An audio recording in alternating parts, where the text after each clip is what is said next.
Kickstarter of all time, even more than the potato salad or whatever one of the funny ones. But all right. So getting to the main event here. So now that we've wet our palate talking about tribal commanders and cards that they like to play, we're gonna go into, I set it as the most played tribal commanders of all time, and basically we're gonna rank them by their power level, and I guess we'll do it in the regards of how well it plays with the tribe that it plays, instead of just like how broken the commander is, I guess. All right, yeah. Because there's a couple in here that like are, I guess we'll consider it like a general of like how good the tribe is also, not just like how good the commander is. You know what I'm saying? Yeah, so we're looking at more like, yeah, I gotcha. How good this is as the tribal version of the commander. Mm-hmm. So the funny thing about the first one is there's actually 3 tribes that people play, and the reason why I put this one on here is because there really isn't another like angel or demon commander that people play, so I felt like I just wanted to put Kalia on there just because like there really isn't another demon, like there's not a demon commander really.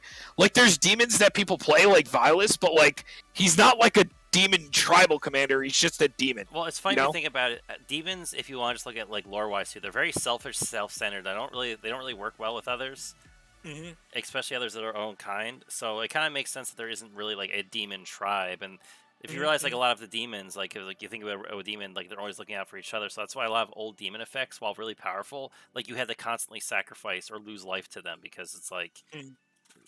Yeah, no, you're right. Yeah, they had some huge downsides back then. Because they aren't really your allies. They're just you're just a means to an end for them. But anyway, so Kalia the Vast. So how it works for the tribe? I mean, she puts creatures that take a while to get into play. So like. Okay, but my thing about her is, and this is Derek will probably agree with me on this. If this was 7 years ago, Kali is like an S tier commander.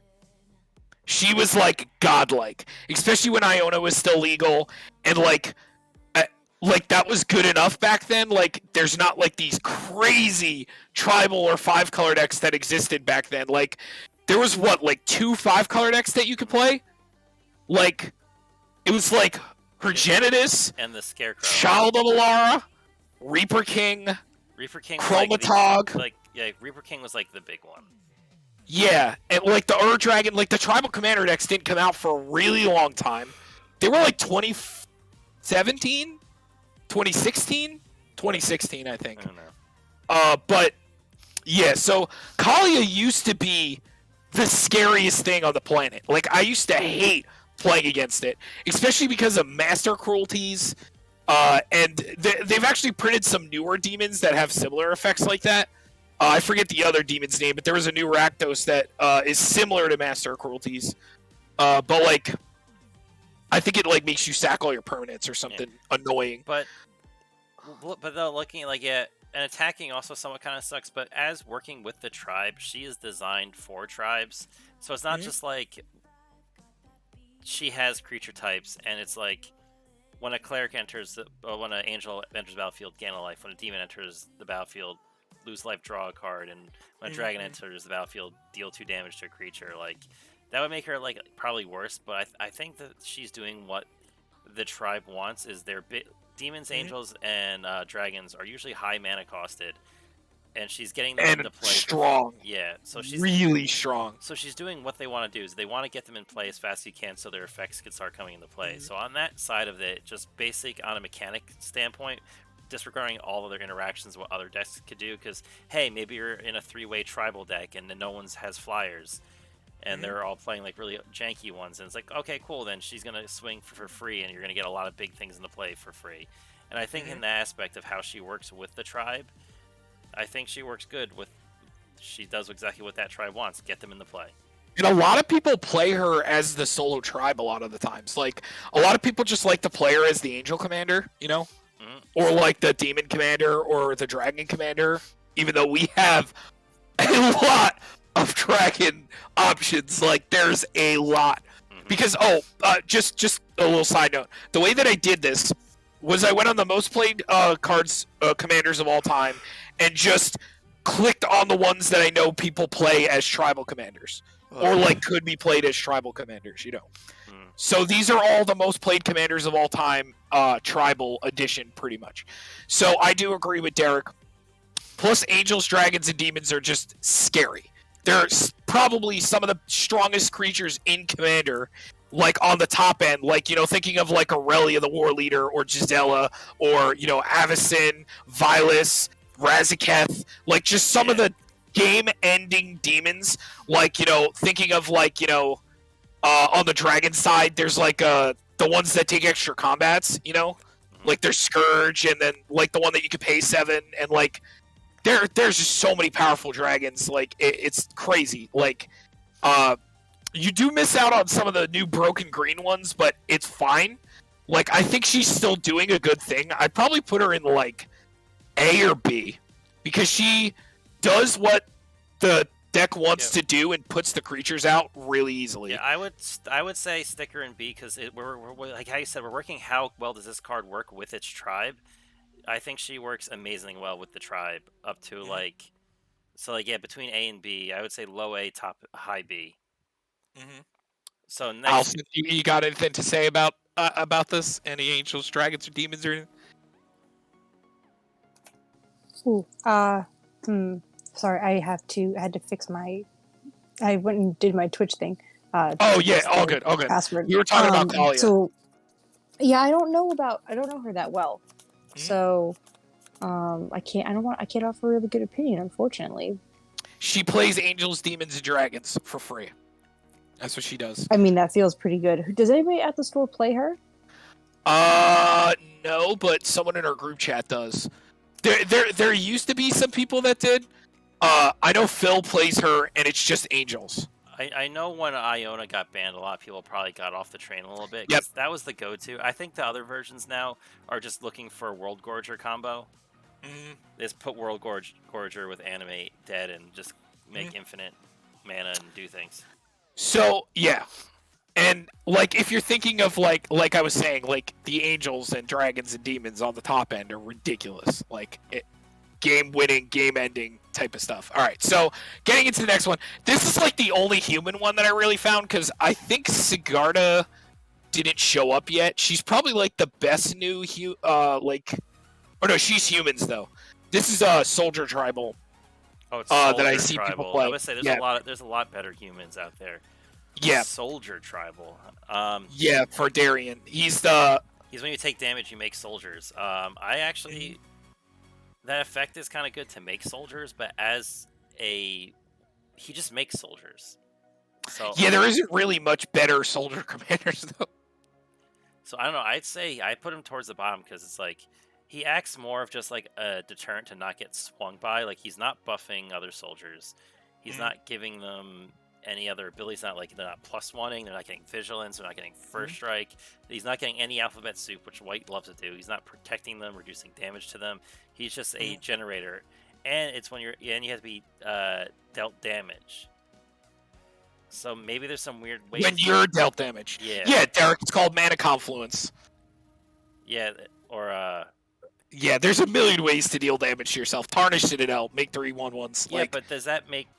But so like I said, yeah, he makes soldiers, but what's it do? No. I'm saying it's still not good. It's just it's doable, but that doesn't mean it's good. Yeah. I think he's like a D card. What do you think, Allison? Allison? Look, we're Hi, sorry. We're so entertaining. We're putting her to sleep. No. My phone is dying. It's all good. D. Darien goes in D. For sure. Oh man. This guy. Yeah, I mean... It's a dragon that searches for dragons. So you have more dragons in your hand, so you can play more dragons. So, bro, we heard you like dragons with your dragons, so here's some dragons. And with the existence of Morphon, this card is insane. Like, you can just win off of resolving Tiamat, as we saw. Like, Tiamat is insane. Like, we undervalued this card. I think we, like, put it in like C or something, or like B when it first came out. But now I honestly think this is closer to A or even like an S maybe, because it's just one of those commanders like Godo that like if it comes out, you basically win. Because being in a 5-color dragon deck and the amount of busted dragons that they've printed in the past couple sets, like between Old Gnawbone alone and like Savage Vent Maw, like the Scourge Guide. And now we have Clouth, which is the one that makes mana when you attack. Yeah. But Savage Vent Maw is the only one that works for the 7 mana take an extra combat, but like, it's so good. Like, because dragons are so good, and being able to, they've been out since the game started. Shivan Dragon was an alpha, and like even then they were considered overpowered. Like having a 6 mana whatever, like a 4/4 5/5 flyer. Well, look at back with at fire Alpha. breathing. Look at your Alpha. What was your removal sweep like package? Like 1 removal spell? Yeah, I don't if know. You're playing Counterspell? Yeah, I don't know. You counterspelled it, or you played the one of kill spells that they had. Yeah, I don't even know. But yeah, so Tiamat, like I said, would morph on, and then there's ways to cheese it with like Fist of the Sun. I think any of the 5-color dragons are gonna land in A because they're just that good. Yeah, so I stick think him up there. Yeah, I think he's like the top of A for right now, for sure. And then Derek, your lady. My girl is Zami. So tap and untap wizard you control, draw a card. So if you're playing wizards, the more wizards you have in play, the more cards you get to draw. Which lets you play more wizards to draw more cards. So wizards themselves aren't meant to be very attack heavy. They're meant to be more about like manipulating your hand and manipulating the board. And she just helps you find more of them. So I mean, I really like her. I would put her up towards top with like partnering with wizards like for a tribe. I wouldn't. I consider her. I consider her really strong. Because like being able to draw and considering that Mind Over Matter is a card, and then also like considering that a lot of the wizards are actually really good. Like we've gotten a lot of just really good wizards that have their own tap effects, or like things that can counter, like things that have really good ETBs, or like counterspell wizards, like or ETB counterspell wizards. Like there's just a lot of innately strong wizards now. Especially like Liard. Liard just came out, and like like. They just keep printing. They're always going to print really good wizards that you're always going to be able to play. And don't forget, we also had Inala, the pre-con commander deck. It was a wizard themed deck too. I think she's in here somewhere. I don't remember. Oh yeah, I see her right there. I see her. Yeah, she's over there. Yeah, but I still consider Azami like because tapping and drawing is so good, and this deck wins easily because it's blue, and like.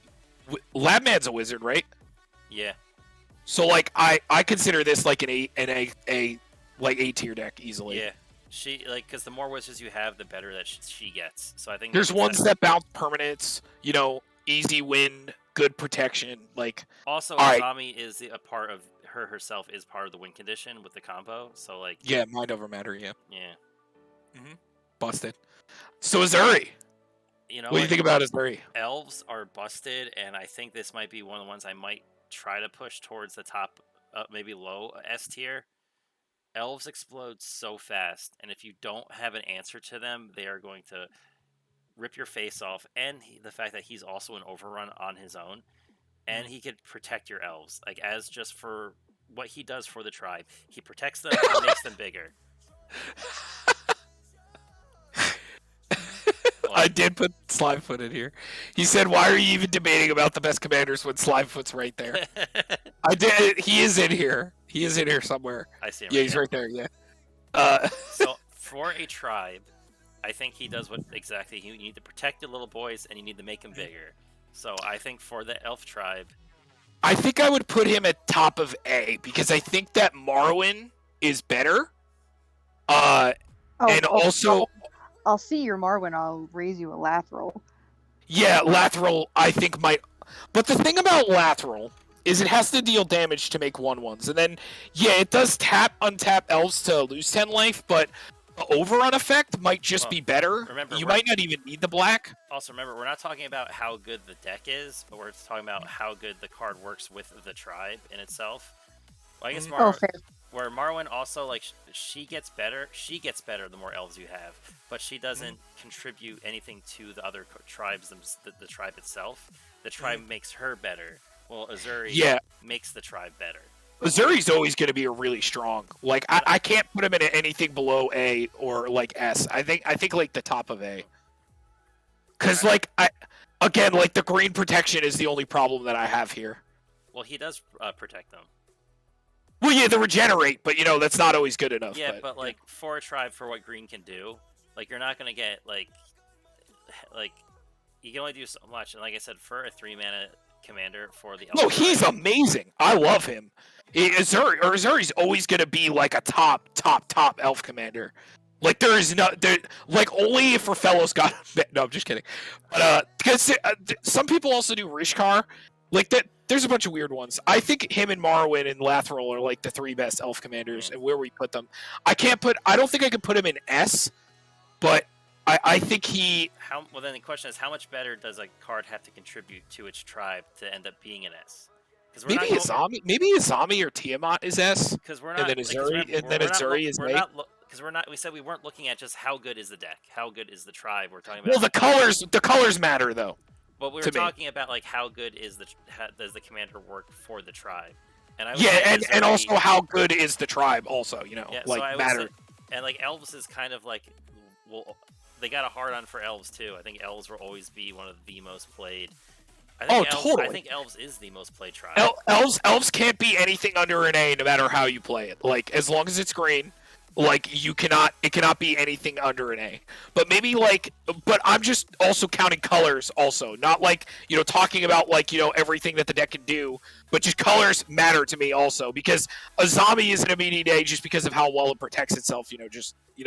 Not talking about everything it does, but colors do matter to me. Maybe we push Tiamat and Azami up, and then Azuri is A.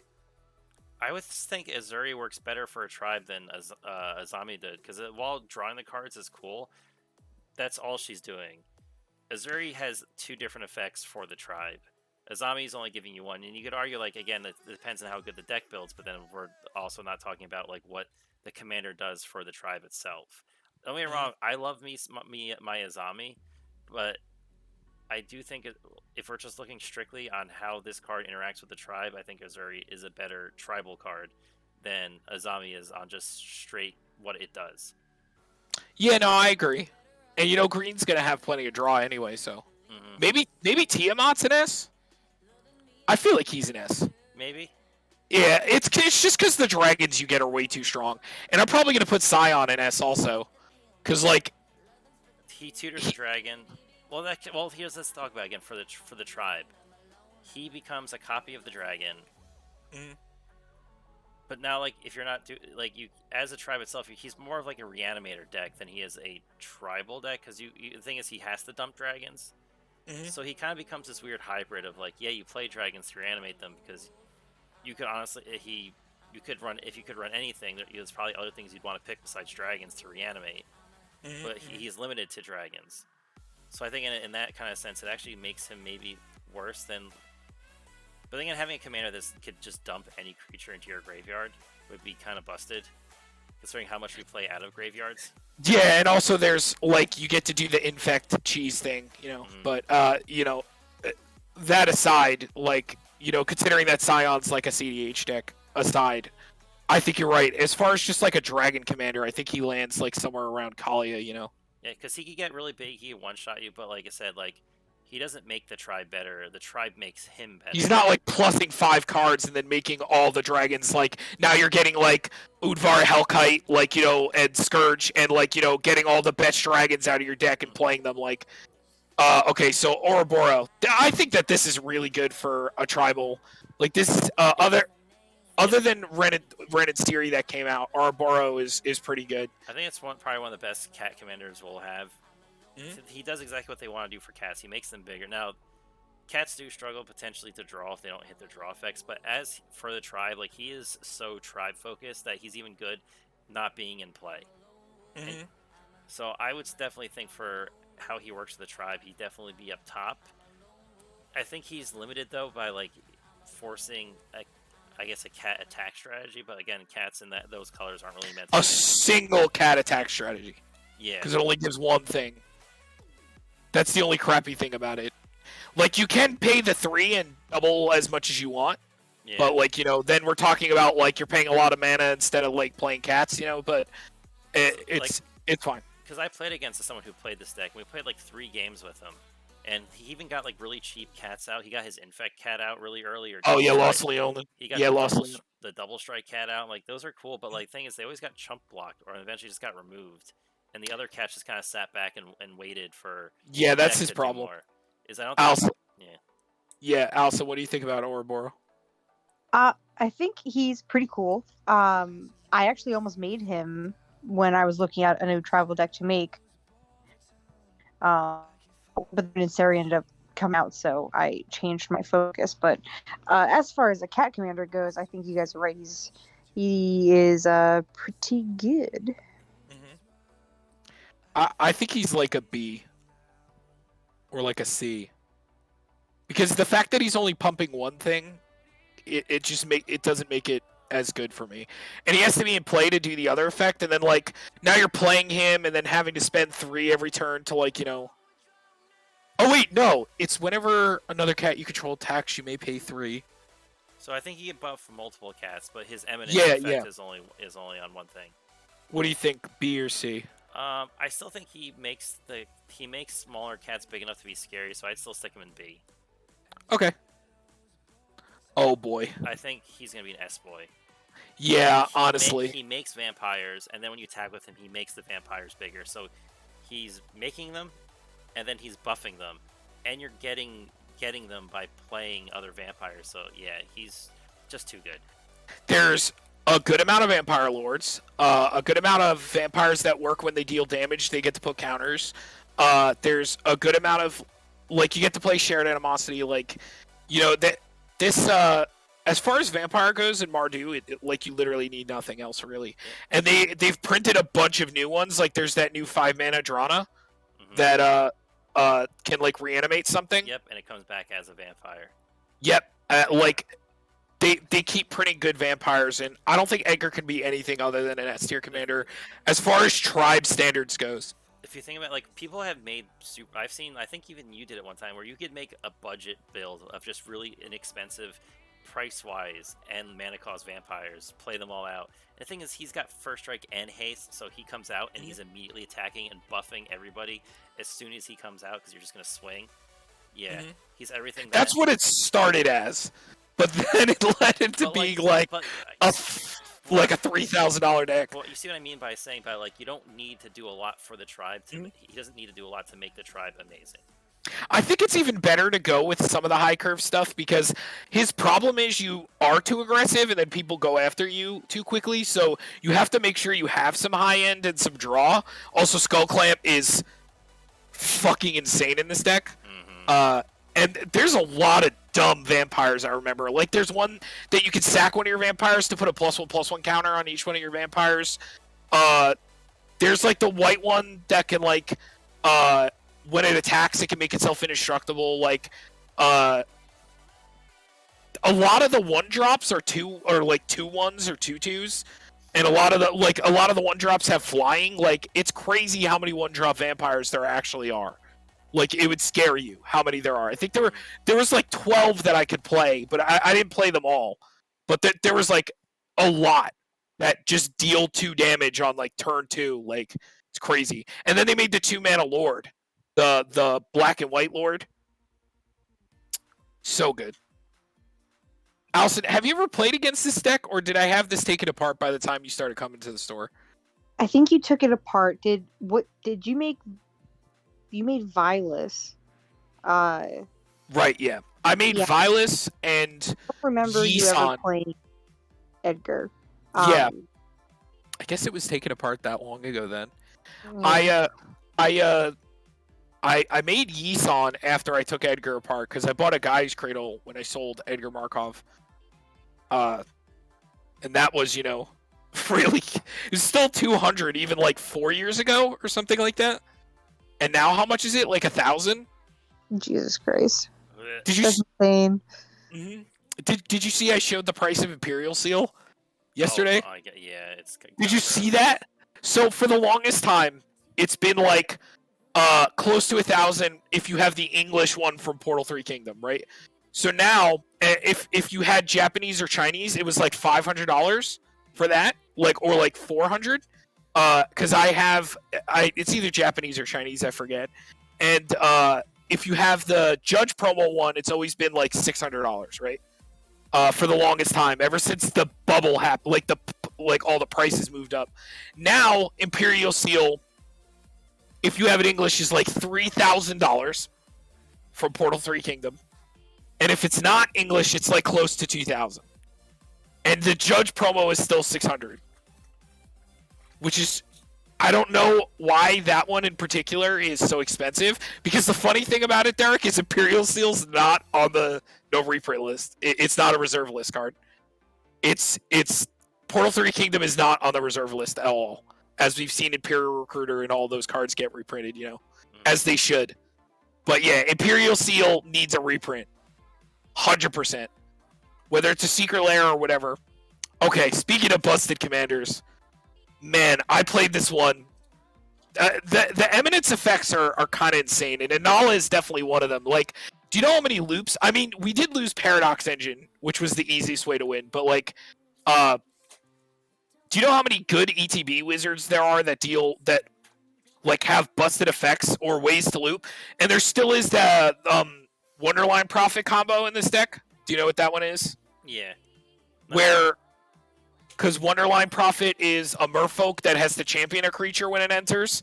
So you pay one with this. Oh, by the way, what this does, whenever another this has Eminence, so you can use it in the command zone.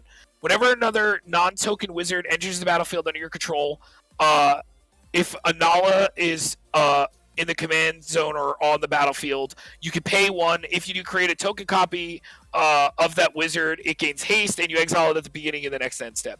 So with Wonderline Profit is a 4-mana merfolk that says it needs to champion a merfolk when it enters, and when it deals combat damage to a player, you take an extra turn, right? So the way that it works is champion, you pay one as it enters. It champions the copy champions the real card, right? You deal combat damage. You take an extra turn, and then at the end of the turn, the token goes away, and then it re-enters because the token went away, and then you pay the one again, make the copy, which goes away at the end of the next turn. So you go to your next turn, hit again, make a token. So you have to hit someone. So like you need like Cloak or Aquis, whatever way you're gonna do it. But like it's pretty dumb, and there's a lot of really good wizards in these 3 colors, and some random ones that deal damage and stuff like that. Maybe it's like A or S. Tom, I was thinking Harmonic Prodigy. It got printed, so you could actually, when a wizard enters, it'll trigger twice, so you could pay 2 mana to get 2 copies of it. That's very true. Also, another thing is, so when it says exile at the beginning, it says exile at the beginning of your next end step. Now, is that exile? Is that a trigger? So it goes the beginning of exile, a trigger. Can you do like the Obeka, like end the turn and keep the tokens around? Yeah, I don't see why you can't. Or like the Sundial. I think I used to play Sundial. Also, Venger's kind of cracked because you can target the original. But yeah, very good for wizard. Like, yeah, definitely up to S tier because you could do the dumb Venzer thing that they do in Yidris or Yarok. The Panharmonicon that you target itself. Because technically, still the other one enters, it still gets its ETB. So you can have the original one target something else, and then have the token target the one that you keep, and that one gets bounced. But yeah, do you agree it's like S or A? Where would you? Oh yeah, I think for the tribes, so it's making more wizards. So you play wizards, you get wizards, and you could also using wizards to basically lose life. And again, wizards. Oh yeah, I forgot about that part. Yeah, that's also another thing is you just go tap 5 on tap wizards to make someone lose 7 life, so you can slowly kill people over time too. I think it works. You're also open to more colors, so yeah, I think it falls in the S tier. Totally. For like a tribal card. Oh, the boy. Just put them up there. It's Eminence. It's 5-color dragons. Yeah, It does everything that they want to do. It draws you cards. It puts something in the battlefield. it's so good. It reduces the cost of dragons, which is exactly what dragons want. It's kind of like Kalia, except it doesn't even have to be in play. It's just you start this in your command zone, your dragons cost less. It's so good. And then you play the one that makes them cost 2 less. Now you're 3 down, casting 6 drops for nothing. He's just always been so good, and he's always going to be that good. Kadena the Morph. What do we think about this, Derek? The Morph. So it's a really cool card for Morph. And Manifest. Yeah, so Morph Manifest. you get whenever face down card enters the battlefield under your control, you get to draw a card. So yeah, I'll talk about this one. And it makes morphs cost less. So if you want to talk about just morph creatures, which are just the backside of a card. Hey, look. Bad and you should feel bad. You know, I'm not gonna lie. He is kind of right though, because like every single morph is interacting or doing an annoying effect. Like there isn't a single morph that flips up and you're like, "Wow, I'm happy that morph flipped up."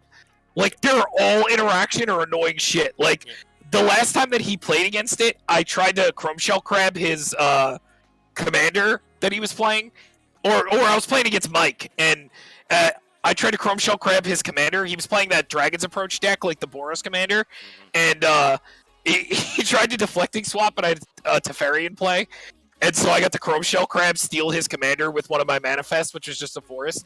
So speaking about this tribe really quick, there's actually a crap ton of morphs you get to play. This is actually a very legitimate tribe, because they've been around for a very long time. And the other commander that people used to play is Animar, but Kadena makes Animar look terrible. And with the addition, even though it's once per turn, everybody that's ever played against this deck knows I play like 5 ways that make it so I can cast creatures at instant speed, so that I can flash them in on my opponent's turn and get to draw on their turn also. And then playing all the extra ways to draw, like this is a Beast Whisperer deck, it's Guardian Project. Because believe it or not, Guardian Project does work with morphs because they don't have names. Yep. So even though Guardian Project says, if it shares a name with something, morphs don't have names. Also, when they flip, they don't use the stack until their effect goes on the stack. So you can't respond to them flipping ever. They always get the flip. They also work against Split Second because they don't use the stack. Because they're not considered triggered or activated. Yeah. So you just get to flip them. It's a special action. So it's kind of like the way how morphs work, in a sense, like if you have a card like that lets you look at the top of your library at any time, that doesn't use the stack. You just look at it when you want to. Morph is exactly the same way. You flip it up whenever you want to. It transforms. As long as you have priority,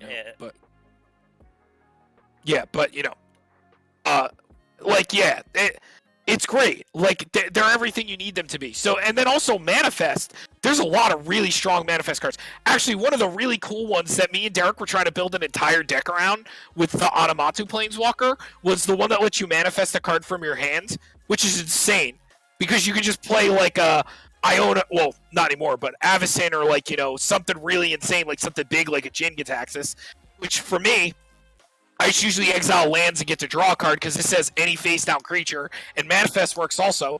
So there's the green creature that manifests at the end of your turn. There's the blue enchantment that manifests at the end of your turn also and lets you play anything out of Manifest, which, by the way, you can cast... You don't cast them, but you can play flip-up creatures from Manifest, which it does work with Morph. Because morph creatures just need to be face down, so if I hit a morph creature off of Manifest, I can morph it. That does work like that. And then the blue enchantment lets you play any spells that are exiled off of Manifest. And then there's the black creature that lets you manifest the top cards of my opponent's libraries. And then whenever any of their cards die, they lose 2 life and I gain 2 life. Thieving Amalgam, that one's kind of annoying. So Tom, we have a lot of stuff, a lot of things to get through. We shouldn't spend too much time going over all the cards that are in the decks. But so for the Morph tribe, I think it's A. Yeah, we don't have anything else that really works with morphs, but it does what it wants to. It makes them cost basically 0, and you get to cycle them, so it's like a cantrip. So it lets you basically cost 0 to be able to flip them whenever you want. and you're cantripping the card and getting the card in the free. It's exactly what Morphs really wants. So yeah, I agree. A. The deck's ridiculous. Okay, so this is humans tribal. So this is whenever it enters the battlefield, create one human creature, soldier creature token. For each time you've cast a commander from the command zone. And other humans you control get +2/+0. So it makes humans when you cast it, and it gives them a little buff. It's okay. You get Not really that great. It's okay. It makes a few and it buffs them, so at least it's helping them a bit bigger. So I probably stick it in the first C tier card. Yeah, the more you deal with it, the more humans it makes, and that just ends up being a lot of damage over time. So yeah, but other than that, Oh Nagila. man. So even just on its own. First off, there's some really good warriors in the game. Really good warriors that people forget are warriors. Even just playing this as the tribal deck, not considering that there's like 5 billion ways to combo with this card. Like, ones that just work with Nagila, like Feast and Famine and, Trude's Repository, and like that one that untaps your lands when one of your creatures attacks. Like, and it does it for everybody. But yeah, low-key, I've actually played against a Nagila deck where they didn't have the combo, but it was still just scary for them to go, okay, I'll play some warriors, and I'm going to swing big.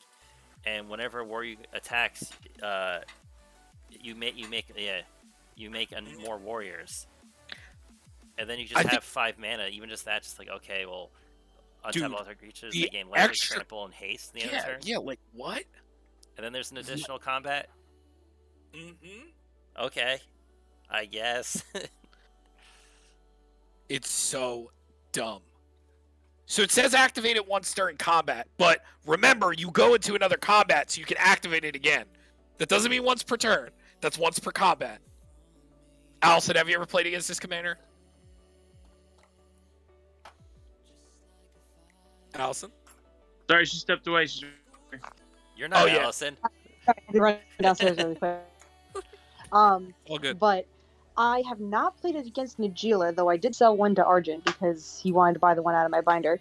So I'm assuming we'll be. So Nagila's insane. She has so many things that anything that untaps lands is just an immediate win. So, and there's so many of those in 5 colors, and then she's only a 3 mana card. You get to make 1/1s every time she attacks, equal to the number of warriors tapped and attacking, and then she gets to untap them all. Trample, lifelink, and haste, and like that's just is so good. So she's buffing the board, and the warriors that you usually play, like she's like a tribe on her. She's a tribe on herself, yeah. Like, look into some of the warriors; they're really good. You will be shocked how many good warriors. And warrior tribal is still like, hey, there's a squirrel warrior I saw on this list already. Yuriko is so good. Now Yuriko is good by itself, but I guess because you need a ninja to ninjutsu it. So and they're all unblockable. Like, people still play this as a ninjutsu commander, and like people still play it as a ninja commander, and it's so good. It works perfect in those kind of decks. Let's look at some warriors. 2 mana warriors your team control have haste. Creatures with power or less than champion level can't block creatures you control. Whenever Blood Chain Rager attacks, each warrior creature you control can't be blocked this turn except by 2 or more creatures. Gives them all menace.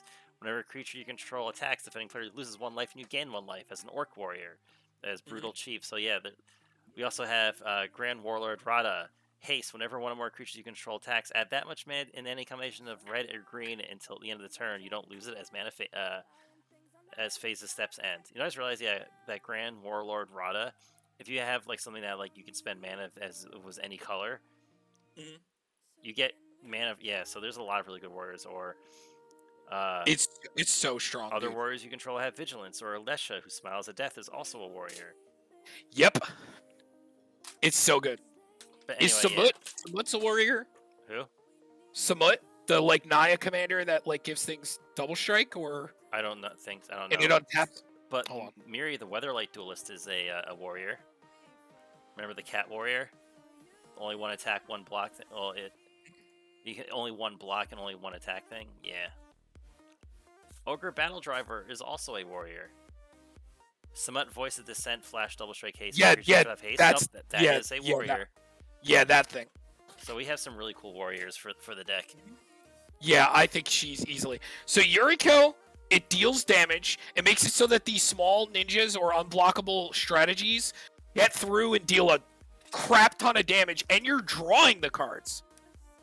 And there's so many fun ninja cards that they've printed in Modern Horizons, like both of them, that are actually really good. I think that ninjas is like a top, or here, either A or I S. would say A because while she herself is a really good card, she doesn't contribute to the tribe as much as just needing. It's whenever it's whenever a ninja. Oh deals. right. Yeah, true. It's all the ninjas do it. It's whenever. It's not just her. It's whenever a ninja deals damage. True. Yeah. No. I think then. Yeah, she'd be up there. If it was just Like her. if 3 of them hit, it's 3 triggers. No. Yeah. That's really good for them. It's kind of falls into what Azami wants to do, where they're basically kind of like rogues except they're ninjas. Best protection, best tutoring, like it, and you can play massive spells, like just like the dig through times and treasure cruises or things like that. Tiamat actually that good? Yes, he is that good. Trust me. Think about your worst nightmare of a board state with the best 5-color dragons in the game.